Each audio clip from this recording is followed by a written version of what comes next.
Дарувајте орган, подарете живот беше темата на трибината која се одржа во Струмица, чија цел беше да се подигне свеста кај граѓаните за донирање на органи, а со тоа и некому да подарат живот. На која присуствуваат и се повикани буквално сите институции во општина Струмица. Овде може да ги забележите, има повикано невладени организации кои ќе присуствуваат и ќе слушнаат за оваа тематика како се одвива во нашата држава. Кој може да биде донатор на орган, кој може да дарува органи, да го направи тој хуман гест. Денеска на акцијата, покрај тоа што ќе се поделуваат флаери, ќе има поделено и анкети по самото население за да се види како всушност се запознаени граѓаните во општина Струмица и колку се запознаени со самата тематика. Колку е големо значењето на органодарителството и колку е непроценливо тоа што и после вашата смрт можете некому да му го спасите животот. Кои органи можете да ги дарите и кои граѓани може да бидат даратели на орган? Присутните струмичани слушаат примариус доктор Любенко Трпеновски. Ако органодарителството се смета за највисок чин на човеколюбие, во кој човекот, една индивидуа за време на својот живот, подарува дел од себе да спаси друг човечки живот, а исто така организацијата е уште повисок чин на човеколюбие, кога човекот и после својата смрт може да спаси многу човечки животи.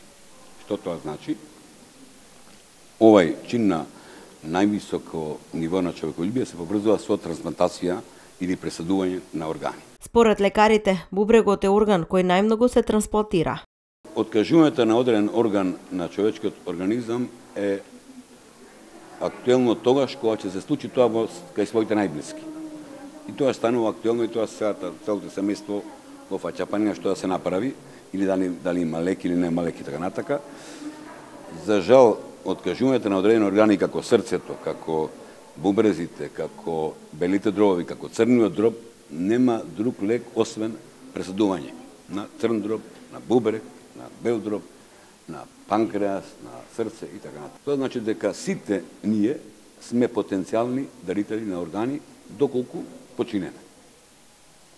Меѓутоа, тоа би значило во една поинаква смисла дека може докторите да земаат орган од било кој од нас кога починеме и да престанат друг. Меѓутоа, знаејќи во каков амбиент ние живееме од аспект на традиција, религија, мултикултурализам и така, се договоривме ние и покрај тоа што таков закон постои кај нас, сепак фамилијата како или семејството како столб на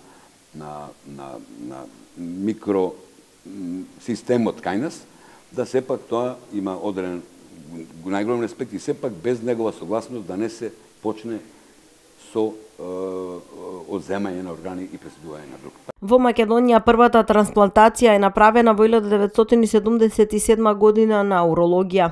Годинава, како и лани, има пат на бројот на трансплантации. Од 2012 до 2015 година се направени 110 трансплантации, од кои 15 се кадаверични, односно од починат донор.